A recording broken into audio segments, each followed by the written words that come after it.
Olá a todas e todos. É um prazer para o IESP começar hoje mais uma sessão do seu ciclo de palestras. Hoje a gente tem a felicidade de receber a professora Milani.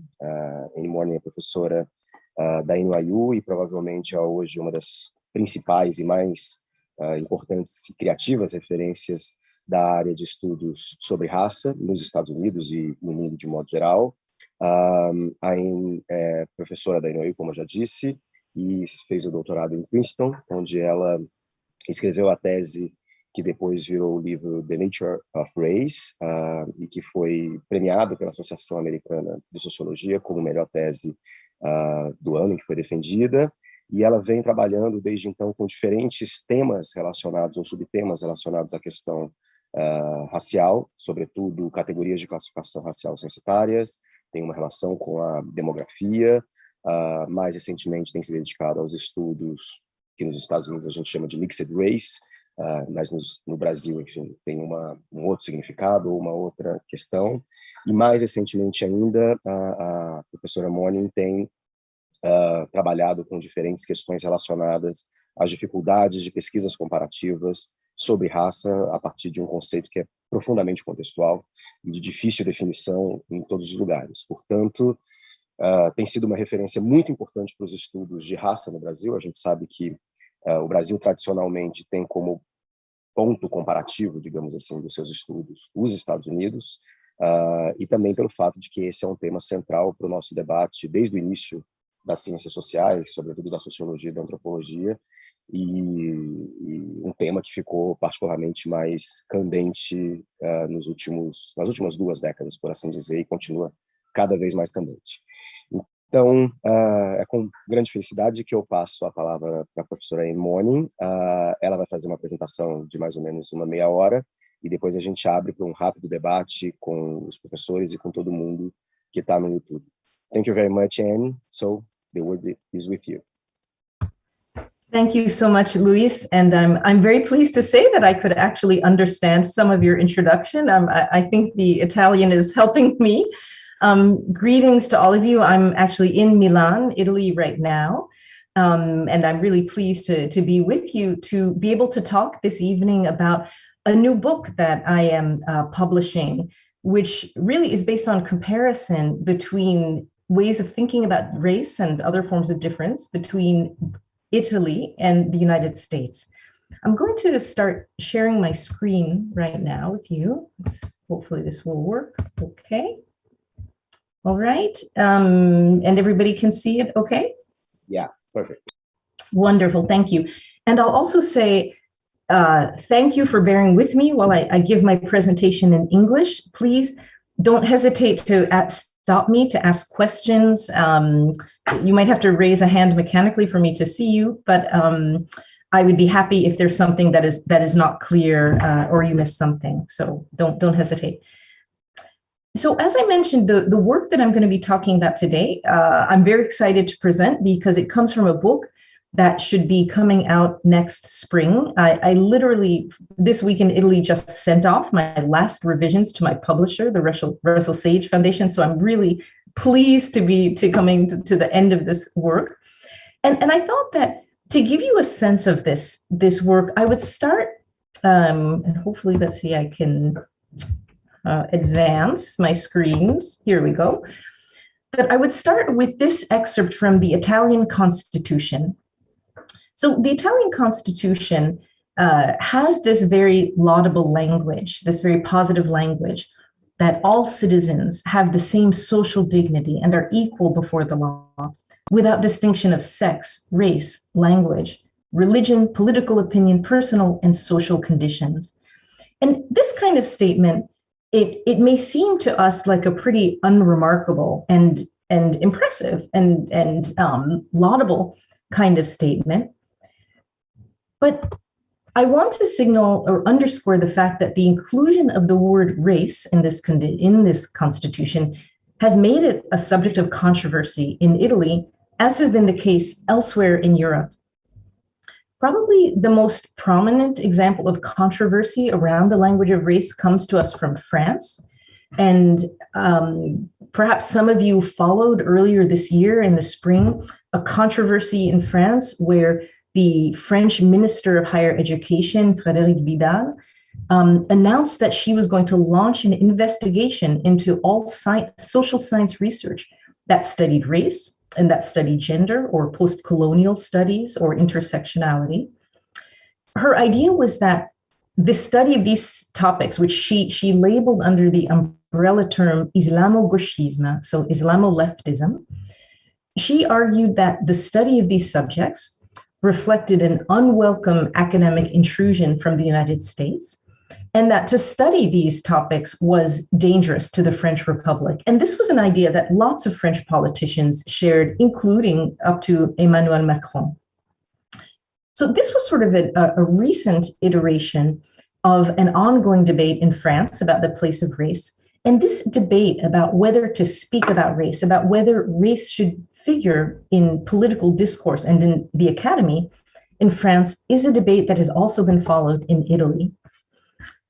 In particular, in 2014, a couple of Italian academics, two biologists, Olga Riccards and Gianfranco Biondi, they launched what they called their appeal for the abolition of the term race, where they argued that Italy should follow France's precedent to remove the word race from the Constitution.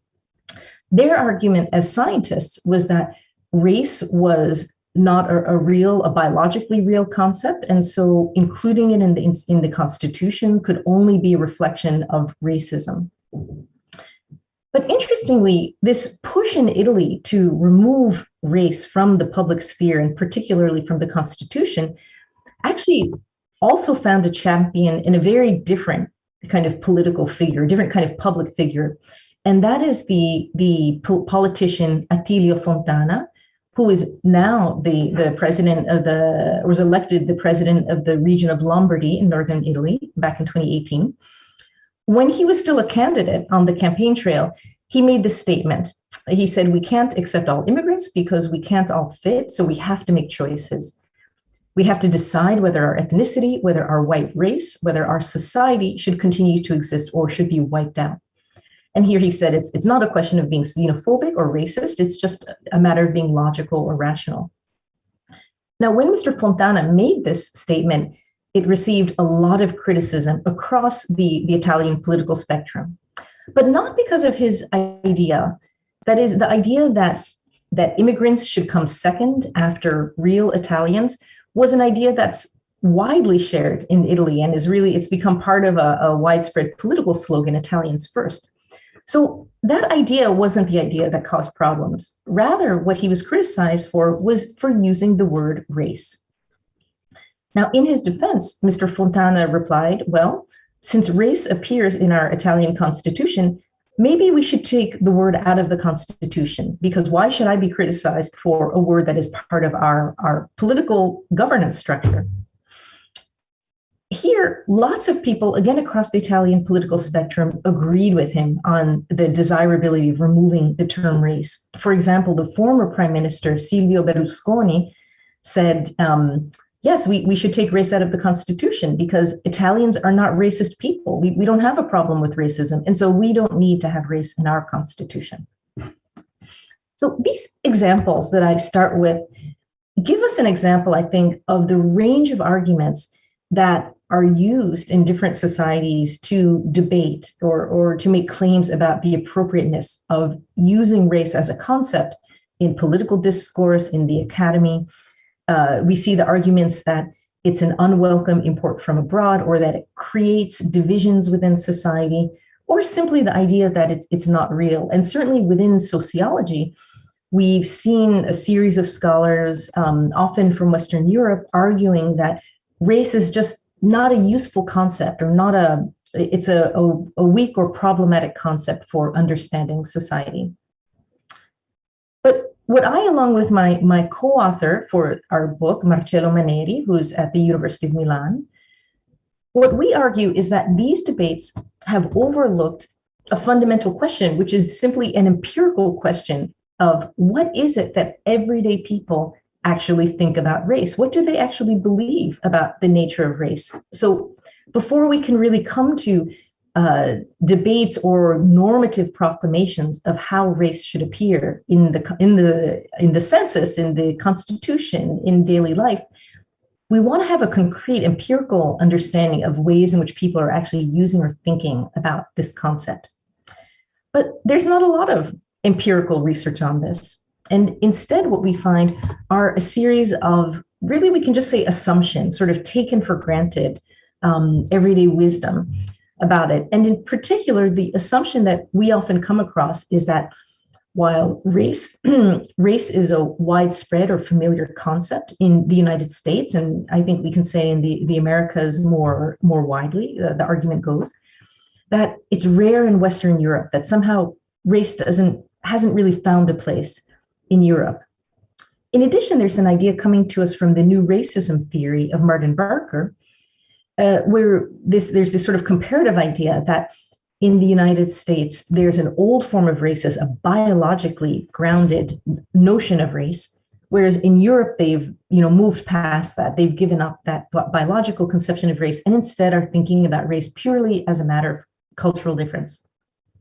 So the fact that there are these assumptions circulating about how the US, how Western Europe look in terms of people's thinking about race, but very little empirical data, is what has pushed us to do the research that I'm going to be talking about today. So I can sum up the objective of our work in the book I'm talking about as our attempt to draw a comparison. We want to draw a comparison between US and Western Europe, and we use Italy as our Western European representative for a series of reasons that I'll talk about in a minute. And the idea is to compare these societies in terms of what we call their concepts of difference. The reason, and I'll say a word about the language in this objective, we want to make clear we're not actually trying to compare racism in these two societies or levels of racism, because our contention is that when this comparison is being made, it's not just a comparison about degrees of racism, but actually a comparison between fundamental ways of understanding or thinking about difference between groups. That is, beliefs about whether groups are distinct from each other primarily in cultural terms or biological terms or something else.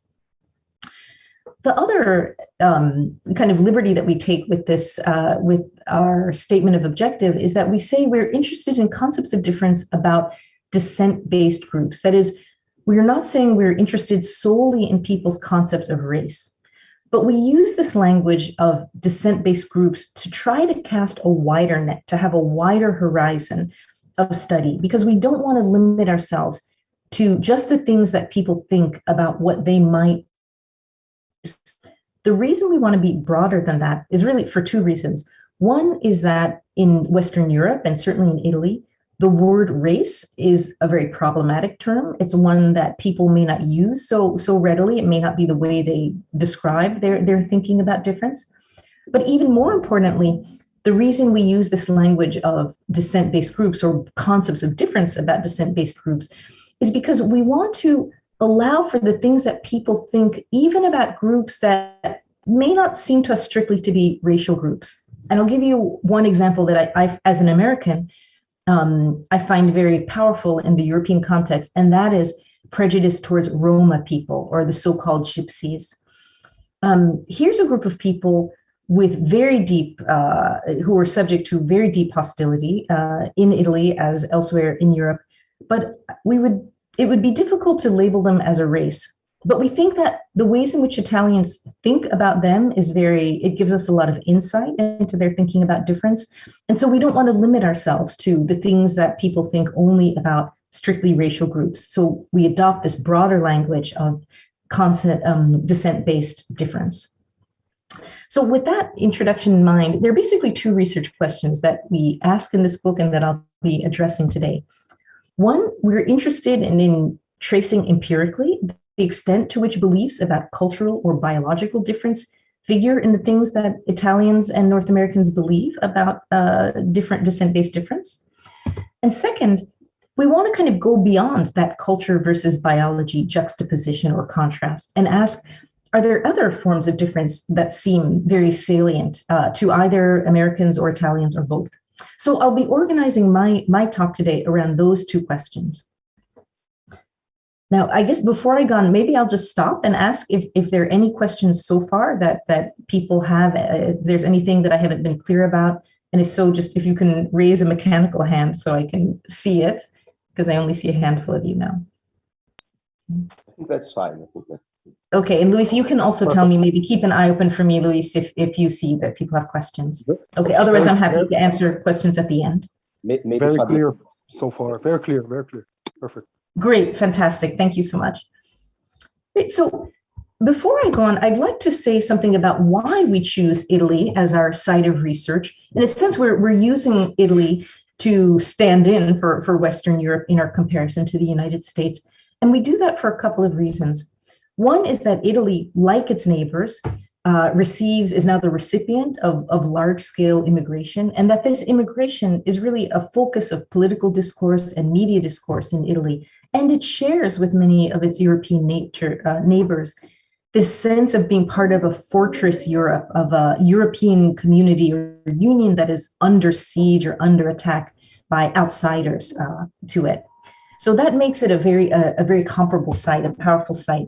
But there's also another reason that I want to point to, and that is that Italy, like some of its European neighbors, and I would say like the United States and like Brazil, as far as I understand, these are all nations that have very elevated understandings of themselves as places that are perhaps particularly colorblind or not racist or tolerant. And here in the European context, we can think about the French idea of universal republicanism, where supposedly all French, that the French law in a sense is oblivious to color origin, or the Dutch idea of being a particular tolerant society.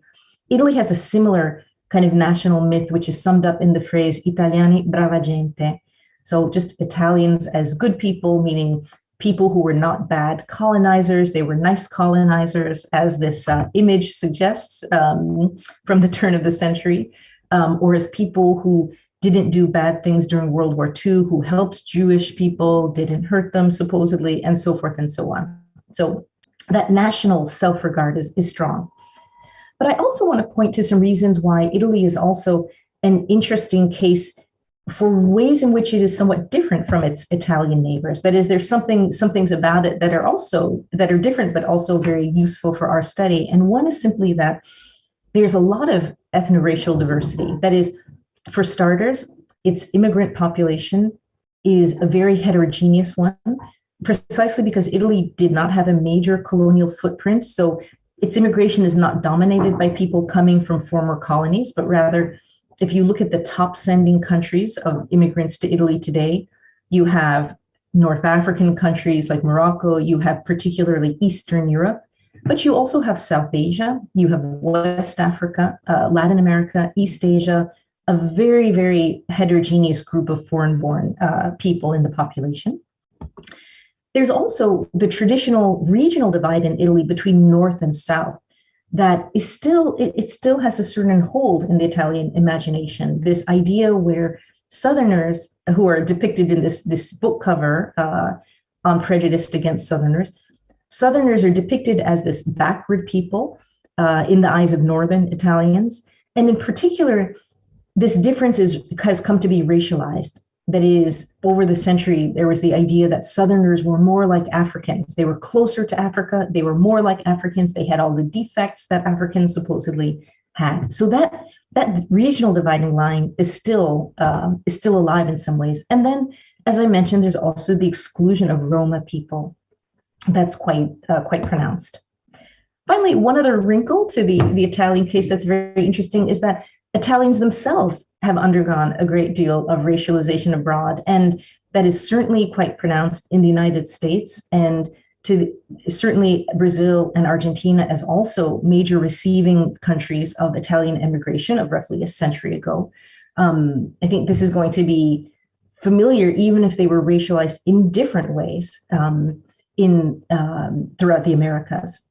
But so all of these things sort of give us a lot of interesting material to work with when we talk with Italians about the ways in which they think about group difference.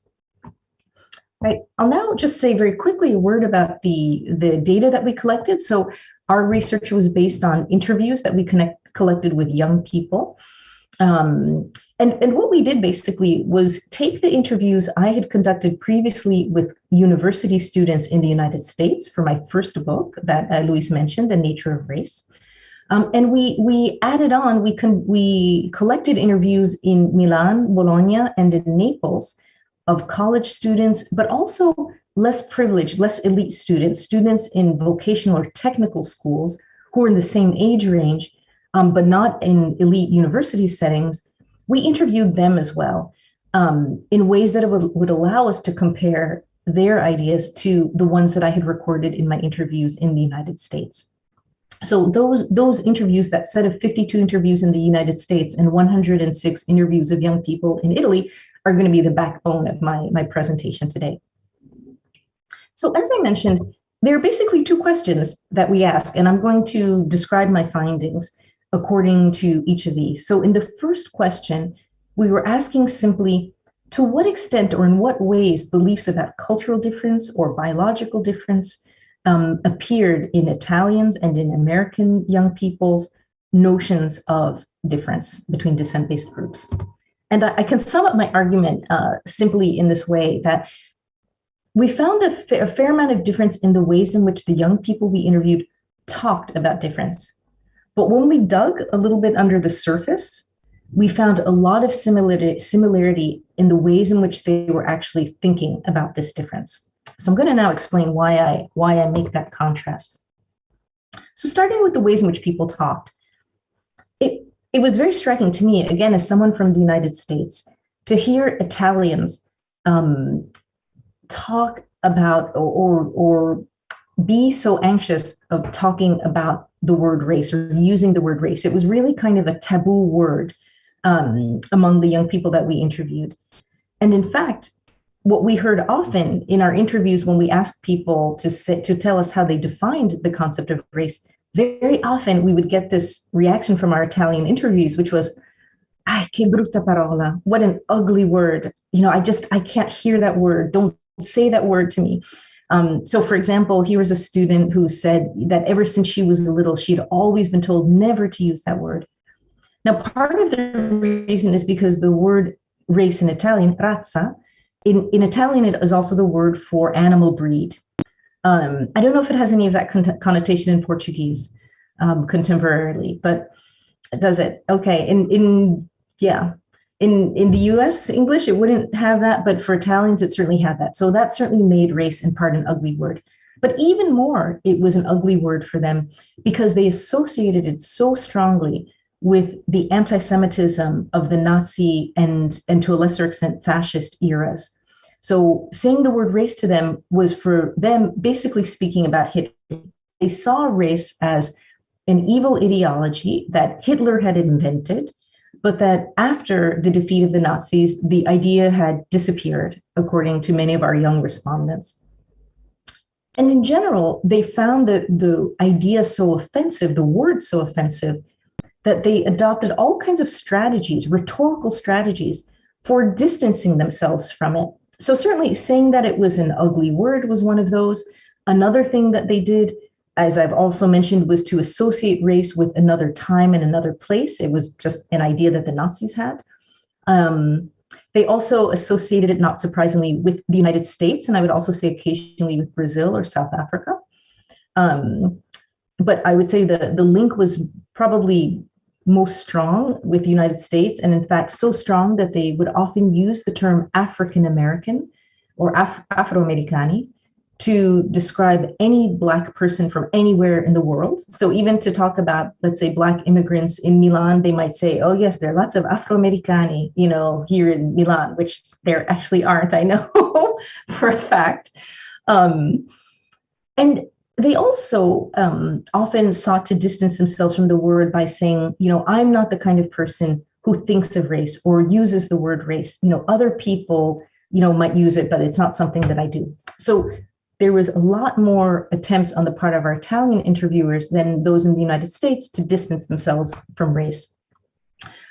Another thing that in a sense, seem to align with the assumptions that are out there about a more cultural form of race thinking in Europe came from the fact that indeed our Italian interviewees, when we asked them to just talk very generally, not necessarily about race, but just about different communities in Italy and who they saw as real Italians and who they thought was not Italian, they preferred to talk about those differences using the language of culture.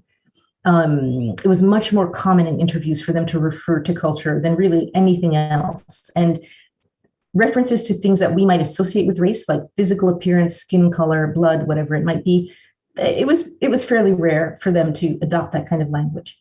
So on one level, at first, from the rhetoric that we observed, it seemed like this idea of a kind of maybe a cultural race idea in Europe might seem like an accurate one.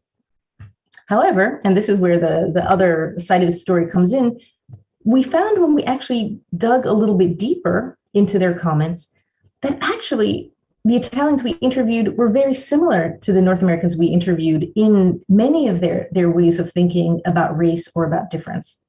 This came out in a number of ways. For one thing, when we asked young people in both countries to define the term race, they were actually pretty similar in their thinking about race as a matter of biological difference. Now, and where there were differences, for example, it's true that Italians were also more likely than Americans to dispute biological readings of race. But at the same time, it was striking to us that Americans were actually more likely to define race as a matter of cultural difference. And in fact, and the reason these percentages that you're seeing don't add up to 100 is because often students would name more than one source of difference when they were talking about their race definitions. And in the United States, it was very common for students to say race is a matter of cultural difference and a matter of biological difference. For them, those two things could work together.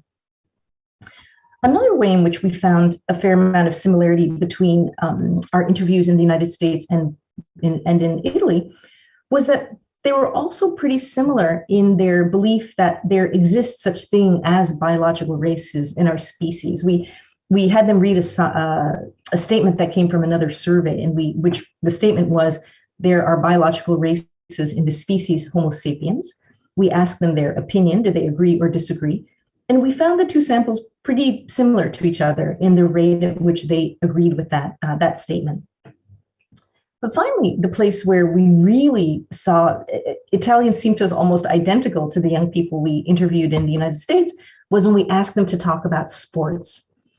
And the reason we brought up the topic of sports in our interviews was because when I had done interviews in the United States previously, I had found that somehow the topic of sports elicited a lot of commentary about racial difference. And young people felt very free to talk about racial difference in the field of sports particular. So we thought, okay, let's see what happens if we ask similar questions in Italy. And what we did was basically in both places asked, well, I'll say in the Italian case, we said to students, okay, in the Olympics, in Olympic sports, or actually, I'm sorry, let me go back a second. In the United States, I asked a question about the National Football League and its racial composition and why students thought that Black people were overrepresented in football in the United States and whites were underrepresented.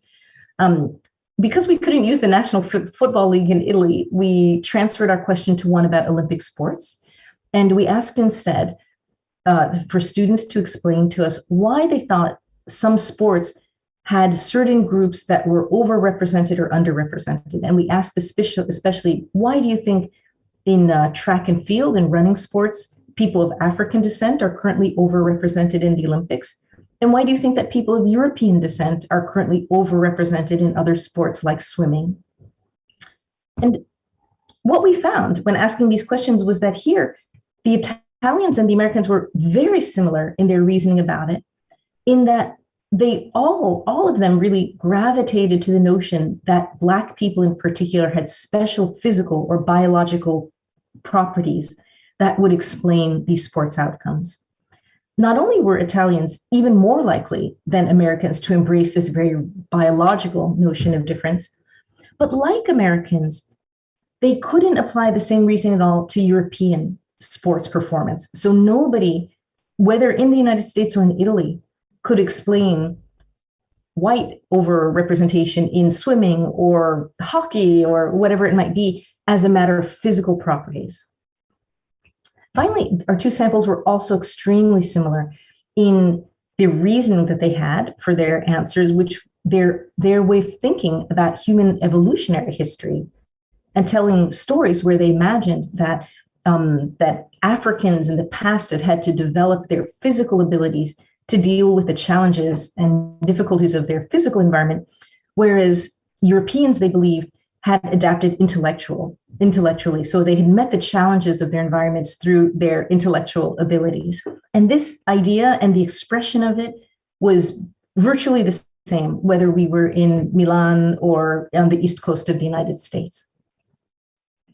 So given these findings, it seems to us that it would be highly inaccurate to argue that Europeans have these uniquely cultural understandings of race and only Americans have these very biological understandings of race or other forms of difference.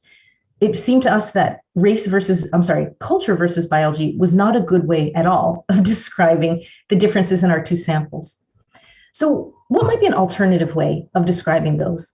That's the question that I'm going to turn to next, the second of the two questions that I wanted to address today. And that is, what might be other ways of comparing concepts of difference across societies that don't rely on just a simple biology versus culture comparison? And what we argue from our findings is that a much better way of understanding or comparing concepts of descent-based difference around the world is to break these concepts down into multiple components or multiple dimensions. And in particular, we argue that there are 6 facets or components or dimensions of concepts of difference that we think are important to pay attention to in order to describe these concepts in different geographic locations. Now, one of these elements or facets is one that, in a sense, I've already been talking about, and that is simply what people believe is the fundamental difference between groups. That is, what do they believe are the signature traits that any descent-based groups have? Is it their skin color? Is it their blood? Is it their mentality? Is it their soul? Is it their cultural practices? Those defining or constitutive traits are, of course, a really, really important part of any of our understanding any concept of descent-based difference. But we go beyond that. So we argue that in addition, we want to understand how these concepts have different scopes, that is, they apply to different sets of groups. If we think, for example, of kind of the classic Western European race notion of the 18th century, right? The idea of Linnaeus, of taxonomies of race, of white, yellow, black, and red races, for example. It's a notion of difference which comes with that particular set, right? A set which has a very interesting history that accounts for its color scheme. Right? But as I mentioned before, Roma people or Muslims or Eastern Europeans even may not necessarily fit very easily into that kind of schema. So when we think about different concepts of difference, we want to think about which groups they're applied to and whether there is a kind of an implicit reference group in them. Again, to go back to the Linnaean taxonomy of white and black and yellow and red, I think it's clear that white acts as the implicit reference group in that system, in that scope. We argue also that when thinking about concepts and these sets of groups to which they apply, we also want to be attentive to which these ideas presuppose a hierarchy among groups, or perhaps not. There may be other schema for thinking about group difference, for example, perhaps nation-based differences, which are more horizontal, possibly. Then, coming back to the traits that we think of as being defining of group membership, we argue that it's very important to pay attention to what people believe about how these traits originate. That is, what is the mechanism that produces these supposed group differences? And we suggest that there are 4 models for thinking about these. One is simply an essentialist model. That is, members of a group inherit their traits through the biological, physical reproduction of their parents. They in a sense, physically inherit things through their ancestors. it may not be manifested in surface physical characteristics. It may be the idea that you have a soul or a mentality that you inherit through your ancestors. But the idea is that these are an essential and intrinsic and fixed part of the person that comes directly from ancestry. A different kind of mechanism would be one that we are calling primordial legacy. And this is more the idea of traits that individuals acquire because of their socialization into a community from an early age. So they acquire certain languages, certain religious practices, certain world outlooks or values. All of those would be the kinds of things that we think of as defining characteristics of groups that people inherit through their socialization from their birth onwards. We also, in our third model, allow for the possibility that perhaps in some systems of thoughts, people can simply acquire the characteristics that they need to become a member of a group. So they can adopt the right values or outlook. They can change their physical appearance to become acceptable, bona fide members of a group. That would be the deliberate acquisition model. And then, of course, we also include, although we didn't find much of this in our interviews, whether in Italy or in the United States, but there is also the idea that what makes people members of group is not the possession, their individual possession of any characteristics, but rather simply the labeling process that society applies to them. Now, I mentioned that there's 6 elements that we pay attention to, and the last 2 that I'll mention are actually the ones that prove to be the most helpful to us in making distinctions between Italy and the United States. So one was we found differences in the extent to which people believed that the defining traits of a group were fixed ones, permanent ones, or the extent to which they could change. They were malleable, plastic, fluid. And finally, we also found differences between Italians and Americans in the extent to which they saw these group traits as being deterministic, that is, as having consequences for other outcomes. So I'm going to use the schema now in my last remaining minutes to apply them to the Italian versus United States case to explain kind of how we use this framework to better characterize or compare these nations' concepts of difference in ways that go beyond simply culture and biology. So what we argue, first of all, is that in the Italian context, we found 3 primary ways of thinking about descent-based group difference. So one is the kind of biological essentialism that is familiar to us from, again, from Linnaeus and other 18th century ways of thinking about race in particular. And this idea that certain groups had physical characteristics that were inherited from ancestors and were the important markers of their group membership was an idea that was applied in Italy most strongly to Black people and to Chinese. And Chinese were often used as a stand-in for Asians more generally. But we also found another kind of essentialism that also seemed to us very important in Italy, and that's something that we call temperamental or psychological essentialism, right? The belief that certain groups just naturally have emotional or psychological tendencies or dispositions. That is, they are naturally violent, or they are naturally intelligent, or they are natural predators, or naturally dishonest, or whatever it might be. Was a way of thinking that we found a lot of evidence for in the Italian context, here applied particularly to Roma people and to Muslims. And then finally, we also found very widespread what we call a cultural primordial model, the idea that there are certain groups, like Southern Italians, for example, whose difference really comes from the cultural practices that they've absorbed over the course of their lifetimes.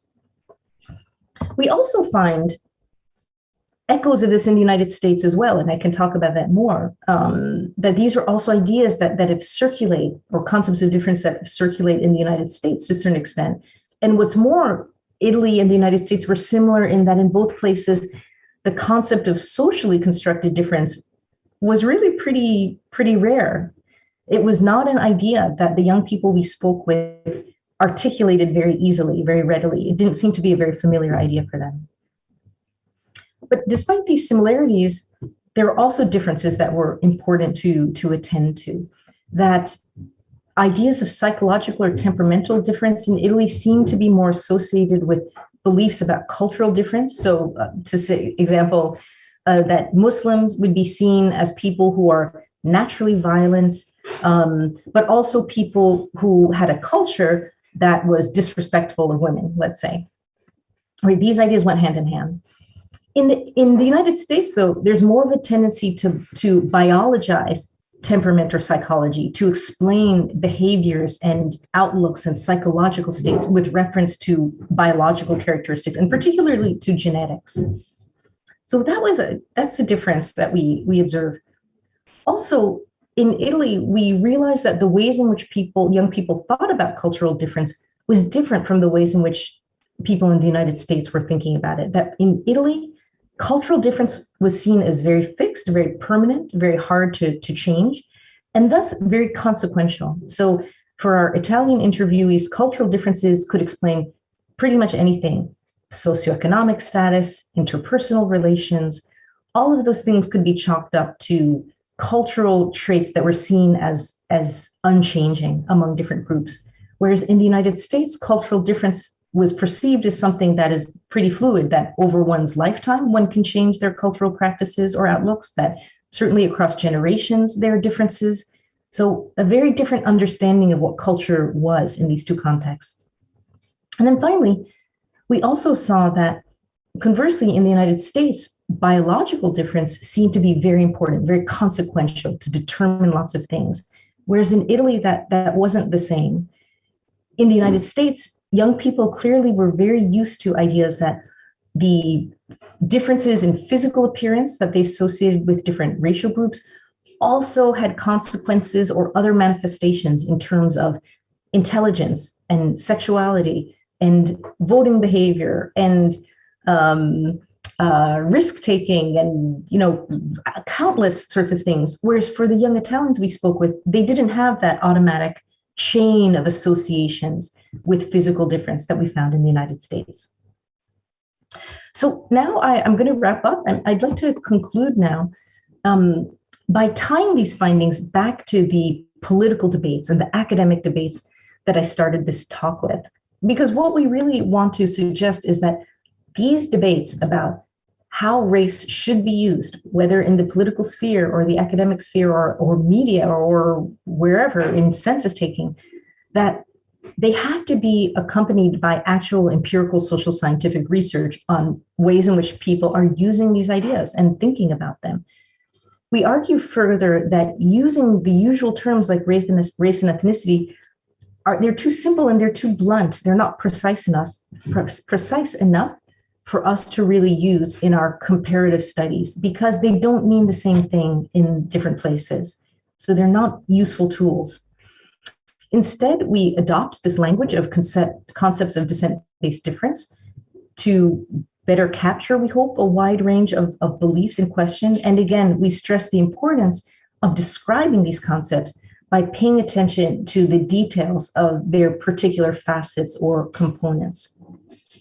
And I want to leave you simply with the observation that it's important for us as social scientists to develop the analytical tools at hand to shed light on these questions, precisely because they are of such important political interest, public interest, and particularly for societies like ours. And here I'm going to include the societies of the Americas, like Brazil, as well as the United States, and with our Western European colonial forefathers, because our societies in particular are in many ways so similar. There's so many kind of intertwined historical and demographic aspects of our societies that make them confusingly similar. It makes it all the more important for us to be precise in thinking about where we see similarity and where we see difference when we're making comparisons. The very last slide I will show you is related to the kind of the political import of these things in this moment.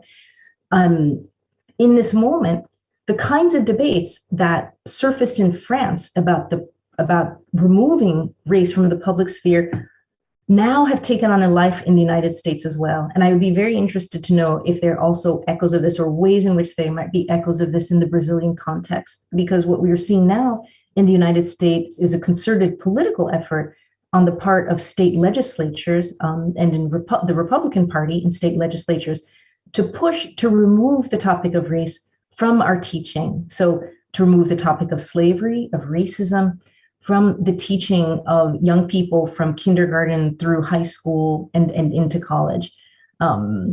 So these debates that once seemed perhaps to be particularly European in nature are definitely finding an echo for us now in North America.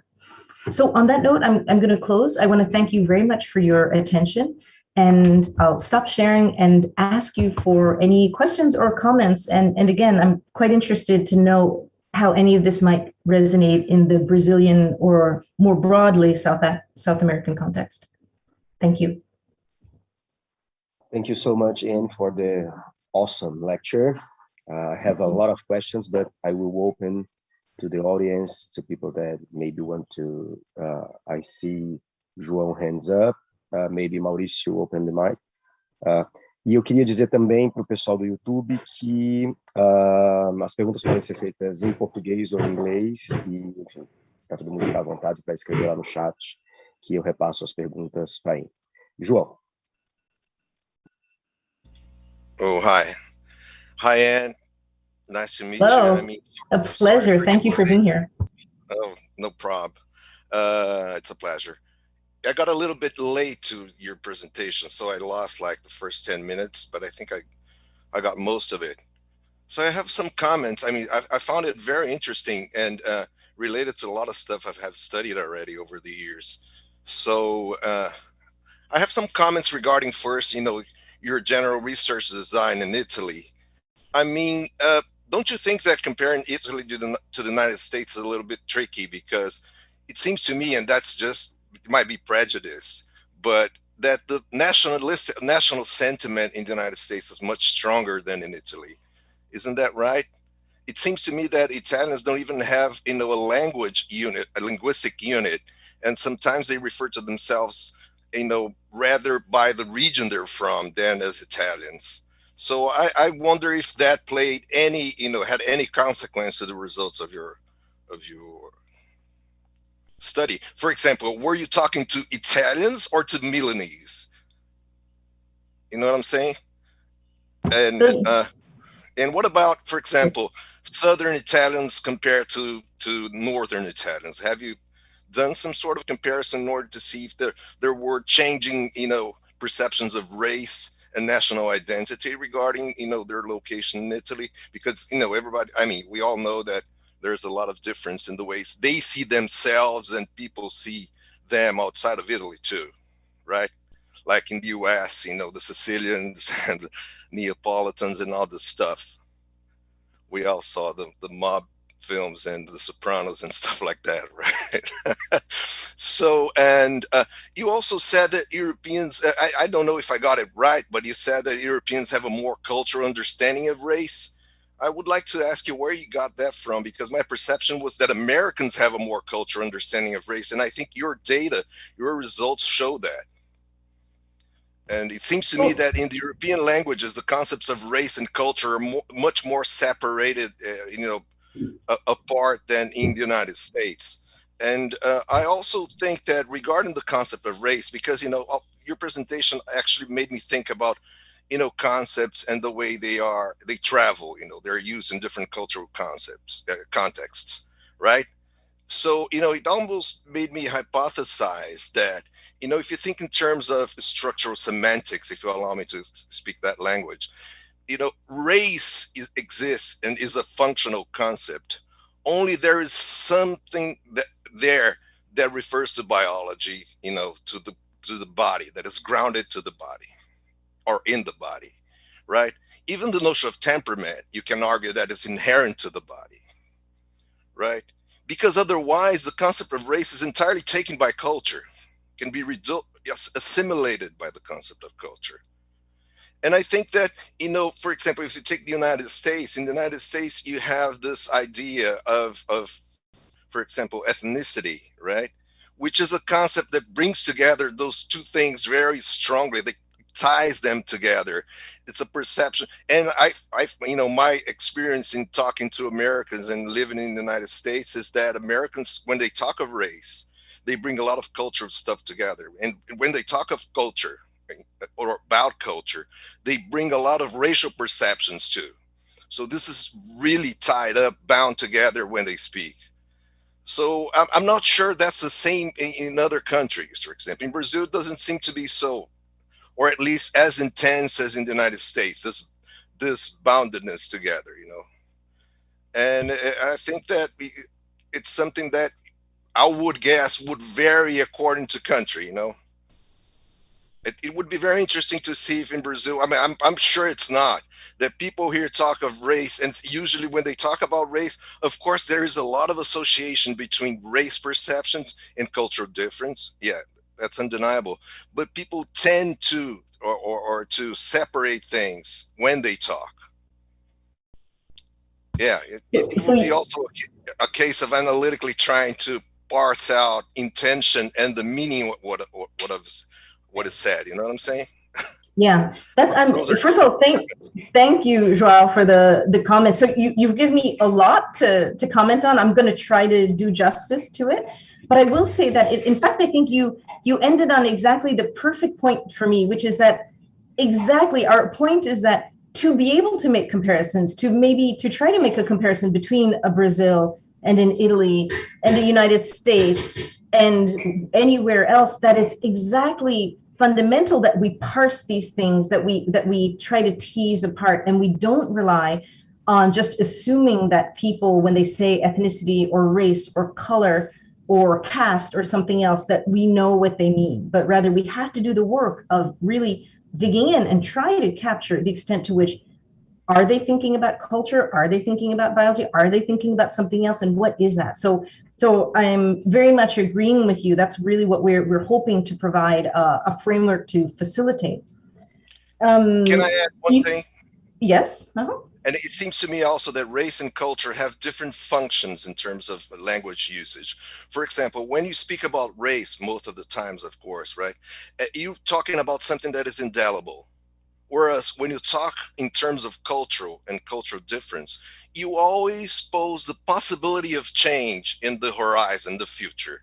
You know, there's also the possibility of like a mission civilisatrice, something like that, of educating the savages. You know what I'm saying? But again, I would counter argue that there isn't actually necessarily intrinsically certain associations of fixity or of biology with any of these concepts. That is, they're all to be investigated because in different contexts, they are different. I'll give you an example. We found, for example, that when our US respondents, when they talked about ethnicity, that was kind of what our Italian respondents meant by race. That is, in both of those cases, they were thinking about some form of difference that mixed biology and culture. But Italians were calling that race in America. I'm sorry, Americans were calling it race. No, hold on, I'm getting myself confused. Italians were calling it ethnicity, and Italians were calling it race, Americans ethnicity. I apologize, because now I'm getting myself confused. But the point fundamentally is that we can't assume that exactly what the words are, what they mean to people, and how they combine thinking about these forms of difference.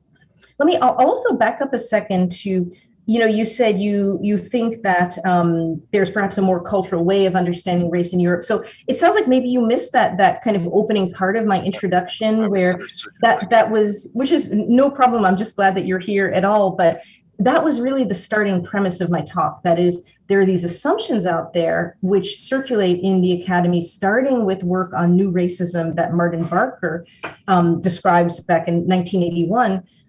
There are often these assumptions that there's a particular cultural notion of race or difference in Europe, and it's very different in the United States. And really what we're trying to do is empirically to test whether that really seems to be the case. And again, our suggestion is that actually Italians and people in the United States were not very different when it came to a lot of the fundamental building blocks that they had for thinking about difference. I also want to briefly touch on and also take other questions, but I also want to thank you for bringing up the question of the region versus the nation and the importance of those things in the Italian context versus, let's say, the US context, because you're absolutely right that Italy is a nation of regions in a way that is not the case in the United States, for example, I would argue. And that had a meaning for us. So it was for that reason. And I talked about the regional difference, the traditional difference between the Italian and North and South and thinking about difference. For that reason, we conducted interviews in the North, in Milan and Bologna, and also in the South, in Naples, because we were interested in getting at that difference. And just to speak to your question about that very briefly, we did find two kinds of difference, two regional differences, two forms of regional difference that I think were particularly important.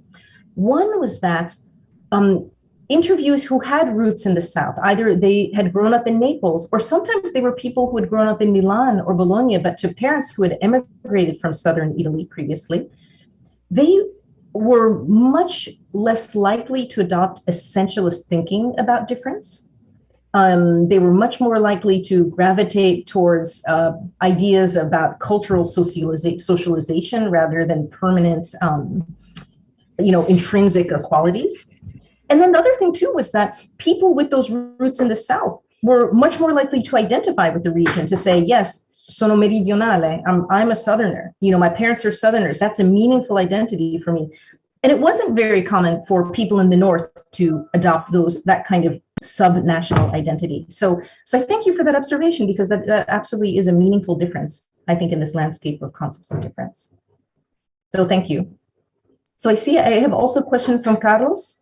Yeah. Milani. So, I apologize, Jose, if I'm going to let Luis take the questions. No, Luis, you decide the cue. Feel free in, please. Should I go then, Luis? Please, feel free in to ask questions. Thanks a lot, Anne, for your talk. It was really nice. It rang the bell when you talked about concepts of descent, because as you correctly pronounced Milani, my family name. And white Brazilians, when we are abroad, I spent a year in California, and certainly people who live in the Republic of California would perhaps think differently from what you've just said concerning regions and federal states, but that's another side comment. But Brazilians who meet outside Brazil and who are white, and particularly if they come from the South region of Brazil, I mean, Rio Grande do Sul, Santa Catarina, and Paraná, they ask each other questions that are very strange and awkward. They ask each other, they don't say descent, they say, what is your origin? And if you insist in not saying that you are of an Italian background, of a German background, because they're Slav background, they may get somehow embarrassed, and they insist on knowing what your origin is. And then this kind of descent, concept of descent, it really rang the bell, because it's another form of expression of racism in Brazil, because these questions are not asked to Black people in Brazil. These questions are not asked to Indian, Amerindian people in Brazil. And when I also answer to these white fellows that I also have some Guarani blood, some Amerindian blood, then they get stressed, because that's not the origin they are concerned about. They want to listen that I am Milani, that's what they want to listen. It's kind of bizarre, but it rang the bell to my own personal trajectory and to the trajectory of many Brazilians from the South. The second comment has to do with this. If I understood it correctly, you said that in Italy, people don't like to use the word race. They avoid, they're taught not to use and employ this word socially, right? And I lived for 10 years in France. It applies the same way, right? But it's kind of bizarre, because at the same time, the way that the public sphere has been built in Western Europe, in the public sphere, you have to name, right? And if you don't name race, then how are the rights associated with the fight against racism going to be built and fought for? It's a kind of a paradox that has also to do perhaps with the history of the actual construction of the public sphere in Western Europe. And I found it very intriguing that at the same time they say that they are not racist, and the French would say the same because they are Republicans, right? But at the same time, they want to avoid the use of the word. And when you avoid the use of the word, perhaps you're avoiding naming. And then, I mean, if you don't name it in the public sphere, you don't have the rights recognized for those individuals who reivindicate that name, right? And the final comment has to do with this similarities that you pointed out concerning the inter-Atlantic world. And of course, I think that it also has to do with the colonial history, with slavery history. I mean, all these histories that are mingled between the Americas and European former colonial powers. But then my question has to do with the other worlds. I mean, in Asia, when you go to India, when you go to China, when you go to Turkey, the former Ottoman Empire, there are clear expressions. When you go to Japan, clear expressions of racism or some forms of cultural superiority. And in India, the whiter you are, I mean, even if being white in India is something kind of absurd, right? But there is a fight for whitening the skin. And then how would you apply your framework when you take into consideration the other worlds, right, that are out there and that are increasingly important, of course? You just pick up what you think is relevant, right? Thanks a lot for your talk. It was really, really nice. No, this is wonderful, Carlos. Thank you so much, because you really, there are just a lot of things that I want to speak to, and I'm actually going to work my way backwards through your comments. So I'll start first with the comment about thinking about this outside, let's say, a transatlantic context. You know, our hope is that this framework could be flexible enough to be useful, let's say, in an Indian context, because the idea is that we want to, first of all, pay attention to whatever forms of descent-based difference are meaningful to people in that locale. So, of course, there's, the idea of caste. That is an idea that, wouldn't really make sense in Italy or the United States or Brazil, but was one that we would want to investigate in an Indian context. And there again, we would want to understand the extent to which these ideas about caste are based, let's say, in ideas of physical difference or spiritual difference or culture or permanent difference and so forth and so on. So we're hopeful that this could be applied. I also want to say, because I've done the study of how racial and ethnic categories are used worldwide, it's quite fascinating that, if we look at censuses, so I've studied census taking around the world, if we do that, the societies like ours, like Brazil and the United States, where we even ask about race or color on a census, puts us in a small minority of the world community. That I found that really only our societies in the Americas, so, and, other countries in the Americas and the Caribbean, we're the only people really in the world who are asking our citizens to define themselves by race. Kind of us, and then, the US has sort of kind of some basically colonial territories in the Pacific, for example, but that's it. It's us with our history of African slavery that have really institutionalized this language. And if we look at the ways in which people are being asked to describe themselves in the rest of the world, there's really no parallel. And on top of it, it's interesting, you mentioned Asia, but here Western Europe is also instructive. Those are in Western Europe and in sub-Saharan Africa, and to a lesser extent in Asia, those are societies which have, to a much larger extent, just done away with any kind of ethno-racial classification of the population in their formal, official settings. Now, I'm not saying that people don't use some of these ideas in everyday language, but in terms of the extent to which our governments, our states institutionalize these concepts, it is a very different setting. So, I think, your point is absolutely fundamental, to be mindful of these differences worldwide and to hopefully have a set of tools that can work in different places. So I want to come back now, that one question back to about the kind of political structures. And I want to say this, this idea of not naming race in a sense, and then hoping that, well, it's not going to exist. Again, I think that for us as, Brazilians or in the United States, where we are, again, used to the idea of race appearing in our censuses, in our institutional sphere, in our policies to a certain extent, it seems weird to us to just hope that if we don't use the word race, all the issues will go away.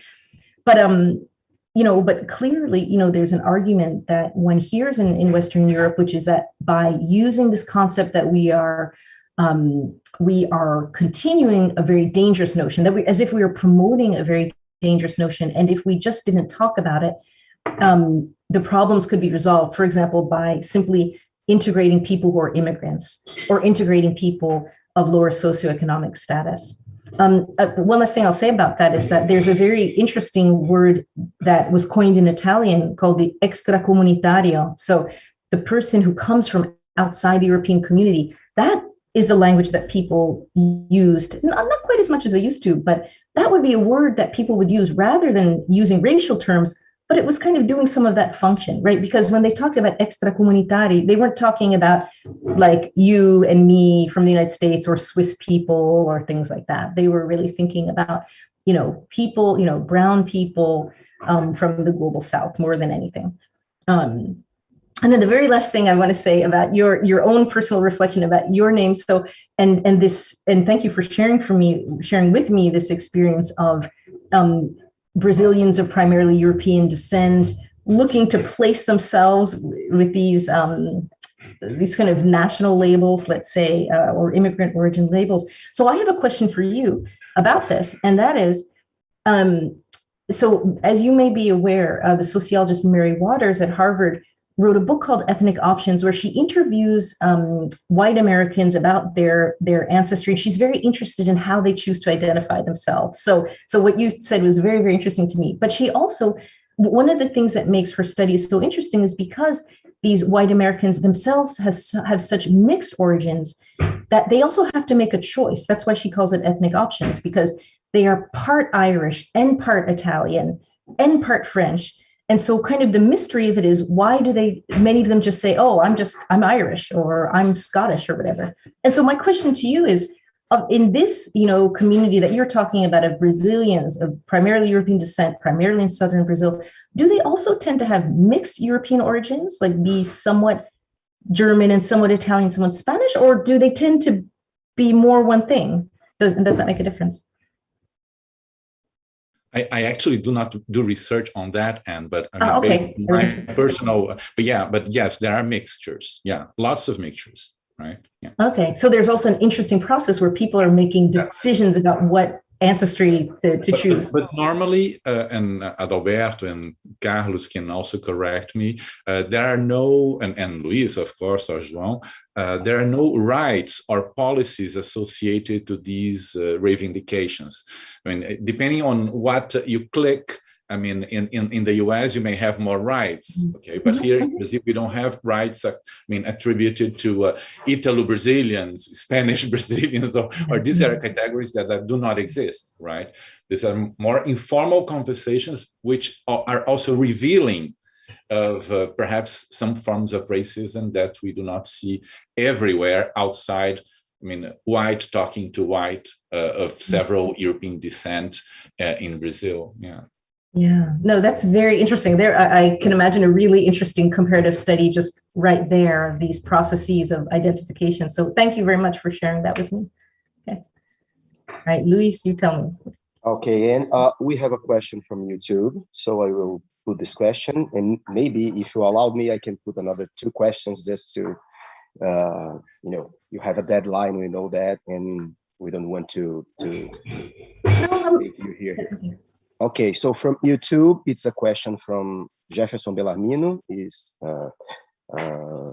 one of our former students and now work at IESP in GEMA, in my research group. And Jefferson asks you, thank you for the presentation, Professor Morning. In the case of the USA, Lawrence Bobo, for example, used to talk about the existence of a post-racial discourse as a sort of ethos and so. Your findings show that difference dialogues a lot with the idea of race, both in the USA and in Italy. Would you please comment more about it, about this post-racial discourse? And you prefer me to make my questions, or you just want to answer that now? You know what, if you don't mind, maybe I'll just, it's just easier for me while I have it in my head, I'll answer briefly and then have time for your questions. So Jefferson, thank you very much for the question. So I would say the idea of a post-racial society is one that was popular during the Obama administration, and I think with the arrival of Donald Trump pretty much died. And I have not heard anybody talk about post-racial anything since Donald Trump became president. But I think also, more deeply, your question raises the issue of why is there such a strong embrace, whether in the United States or even in Italy in some ways, of some of this older way of thinking. And it's something that was very interesting to me to think about, because in the United States, of course, race does have this institutional life, again, on our census and on forms that we fill out. So it's not surprising to me that it has relevance. What was more surprising to me was why Italians still, particularly when it came to the domain of sports, why race still even had much of a place there. But here I think it comes back to the political structures that Carlos referred to, that in a sense, race still has an ongoing place in Western Europe as a way of thinking about who is within the political community and who are the people who are outsiders and the people who should not have all, the full set of rights that insiders have. So I think that race continues to have a life, a political life, for different reasons in Italy than the reasons it has in the United States. Great. Well, so I would like to hear more from you about these analytical distinctions between those three main concepts of difference that you talk about, and mostly the relationships between them. What I mean, when cultural primordialism becomes temperamental essentialism or biological essentialism, like, for example, we are talking a lot about Italian people from Brazil with Italian descent. Brazil was maybe the third country in the world in terms of Italian migration during the last century. And people from Italian descent in Brazil, but not only, but mostly, they love to say they are, the way they show that they are Italian, or they talk about that, they usually say, "Oh, I have a bad temper," like Italians, for example, and that's because that's really that's not rare to hear from people like that saying that's because of my hot blood. And sometimes hot blood means a cultural thing or a temperamental things, or a kind of biological thing, blood in the sense of blood, of genetics. And so I was thinking about this kind of phrase that, and maybe we can hear the same from people from German descent or even Black and brown people. But as a researcher like you, like us, when you face this kind of discourse, how we can say that we have, 30% of a primordial essentialism or a cultural or biological essentialism or whatever.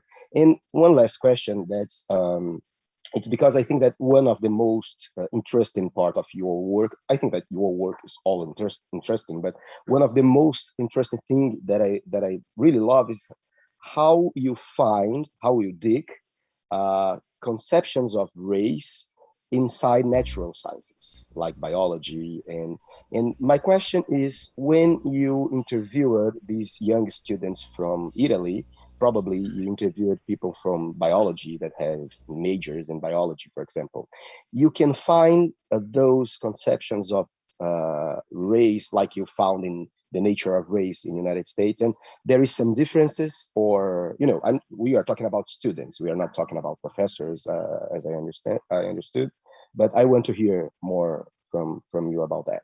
So that's it. Thank you. Thank you so much, Luis, for these questions and for your careful reading of my work. It's truly appreciated. So I'll start with the last first about these disciplinary differences. That was something that I was very interested in studying in the United States, as you know, and for that reason, we tried to bring in interview students in Italy, also from different disciplinary backgrounds. And what we did generally find was that students in the sciences, in the natural sciences, were more likely to embrace essentialist and biological essentialist notions of difference. And it's interesting, for some people I think would say, well, that's not surprising. But to me, it's a little bit surprising because the natural sciences, genetics, they've been leaders in some ways in fighting old biological notions of race. So what geneticists tell us have been extremely important, actually, in making the arguments that actually there aren't, four races of humankind with different, bodies and so forth and so on. So to me, what was very telling about this was that the educators in the sciences, whether in the United States or in Italy, they weren't really taking advantage of all the knowledge and the tools of their own disciplines, that their own disciplines have contributed to thinking about race, actually. So I really sort of perceive maybe a kind of lag in what we could maybe call sort of the cutting edge knowledge that's coming to us out of the Human Genome Project and so forth, and what is actually happening now kind of at the everyday level of the classroom, whether in colleges or I think even among younger people. And then the question you started off with, as I understand it, to this invitation to reflect on the relationship between these different kinds of concepts, between biological essentialism and temperamental essentialism and cultural primordialism. So here I have some, I guess I would say, some hypothesis about it that's not fully worked out. And it's something that actually Marcello Maneri and I are going to develop in a second book. So as we finish this one up, we're already looking to the second. But I'll share this speculation really with you, which is that biological essentialism seemed to be the idea that was most applied to kind of the old classic Linnaean color groups. So as I mentioned, for people of African descent, Asian descent, they were still understood, I would say, in the United States and especially in Italy, as people whose difference is marked by their bodies. It was again striking to me as an outsider in Italy that whenever Italians talk about Asians, who they often just call Chinese in sort of a lump, they always say, oh yes, the people with yellow skin, the people with almond-shaped eyes, occhi a mandorle. It's just they couldn't never kind of get past the physical. So those were groups that were really understood through this biological essentialist lens. The temperamental essentialist lens instead seemed to be applied to groups that have long been outsiders in Italy, but who have been outsiders for centuries before the race concept was even consolidated. So if we think about the Linnaeus white-black race concept as a product of the 1700s and 1800s, Italy is an old country. It's much older than our respective countries, and it has a long history of outsiders that were salient to it, and particularly Muslims, because of course the whole clash of Islam and Christianity in Europe for millennia, and then also the Roma, who for centuries have been understood as this problematic population. So those were groups that in a sense were marked as different before there was even a race concept. And so I think that's part of the reason that they still today are understood. They're not defined so much as having physical characteristics, a little bit around the Roma, they have dark hair, whatever, but that kind of could be anybody in Italy. So it's really more that, they supposedly have special temperaments. And, as you said, the idea of maybe, in their case, they are naturally dishonest and lazy, or Muslims are naturally bloodthirsty and disrespectful of women, those kinds of things. Those kinds of groups seem to be the ones that have most applied these temperamental essentialists. And then finally, the cultural primordialist concept seemed to be applied most to groups that used to be racialized. They used to be treated as biologically essentially different, like Southern Italians and like Slavic people, Eastern Europeans. But now, over the course of the last century, have been, in a sense, their categorization has changed, and they've gone from being understood as people who are essentially physically different and temperamentally different. They've, in a sense, been widened, we can say, and sort of been shifted into this category where their difference is this less problematic kind of cultural difference. Or I should say, Americans would say less problematic. Italians would say very problematic cultural difference. But so that's sort of my working hypothesis about how we can understand how these different concepts come to be applied to different groups. And if I can just say very briefly, in the United States, I think there's something similar where if I think about who's probably most understood as a psychologically or temperamentally essentialist group in our society, it would probably be Latino people who are not, they're not quite understood as black, white, red people, but as something else. They don't quite fit in that scheme of color taxonomy. And so, but I think there is a lot of ways of thinking of them in the United States as you said, like hot-blooded and passionate and, romantic and, and love family and all these things that are ultimately these temperamental qualities that we ascribe to them. So thank you for your questions, Elise. Thank you. So I think that we can take Adalberto question and yeah, I'm happy to. Yeah. Adalberto. Oh, you're muted, Adalberto. There we go. Thank you very much for your talk. It was excellent, amazing. Thank you. And the discussion is also very good. Just one quick question. How do you think the migration crisis in Europe, and especially in Italy, is affecting the way the Italians deal with the race problem there? Because obviously with the invasion of these people coming from Syria or whatever, or North Africa, or no matter, it must be affecting the way the young people especially think about that, thinking about employment and you know, all these things. It's happening in the whole Europe. So what do you think?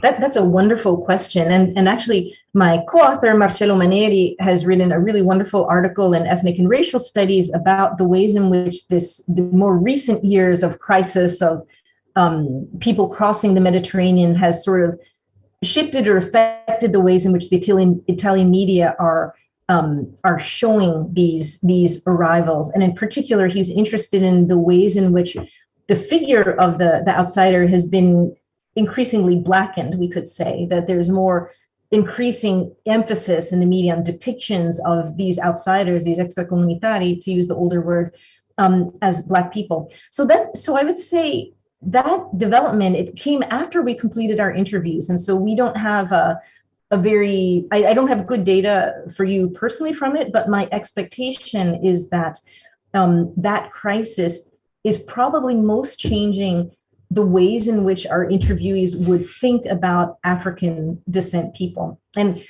in the interviews when we did them, sort of really prior to that acute crisis, the figure of Black people was probably overwhelmingly a kind of a colonial and patronizing figure.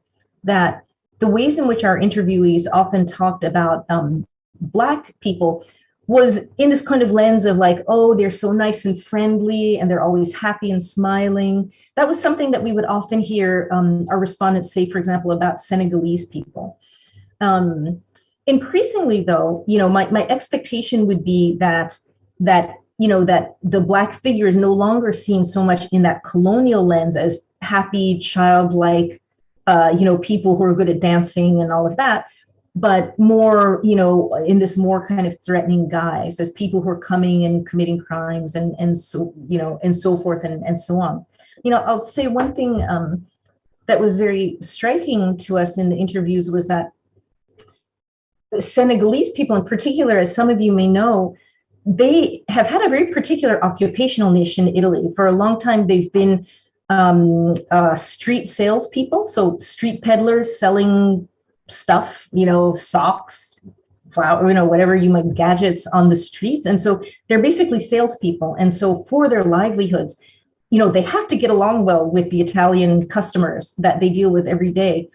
And so but what was interesting to us was that Italians read them not as people who had the good business sense to be good at chatting with their clients, but they ascribed mental quality to Senegalese people. They're just naturally happy, friendly people, not that they happen to be salespeople in Italy. And it was striking to us because with the same thing in mind, Senegalese were never understood by our Italian respondents as Muslims, even though they are also Muslims. So there was kind of a Black and colonial stereotype applied to them and not a Muslim, negative stereotype applied to them. But my guess again is that in recent years, because of the crisis that you mentioned, that I think that the image of Blacks has probably taken a turn for the worse in Italy. So thank you for that question. Well, sorry, Adal. Você quer falar alguma coisa, Adal? I was just thanking for the answer. Okay. Thank you so much, Anne. My pleasure. A gente no IESP quer agradecer muito o tempo da professora Moni, que, enfim, além de todo o trabalho que executa, vive entre, no mínimo, 3 cidades. A gente espera que em algum momento, no pós-pandemia, ela também encontre um tempo para visitar o Brasil em loco, né? Enfim, presencialmente. Eu vou encerrar essa palestra do ciclo, mas antes lembrar que na próxima segunda nós teremos a fala do professor Renan Springer de Freitas, que vai ser às 14 horas, salvo engano, e o título da fala é Oferta sem Demanda no Pensamento Sociológico, então, no mesmo sistema, disponível no nosso canal do YouTube, e em muito breve a fala da professora Milani vai ficar também disponível e gravada no canal do YouTube. É isso, gente. Muito obrigado. Obrigado aos colegas e obrigado, sobretudo, a ele. Obrigada. Obrigada. Thank you very much, Anne. Thank you very much. Very good. Thank you all so much.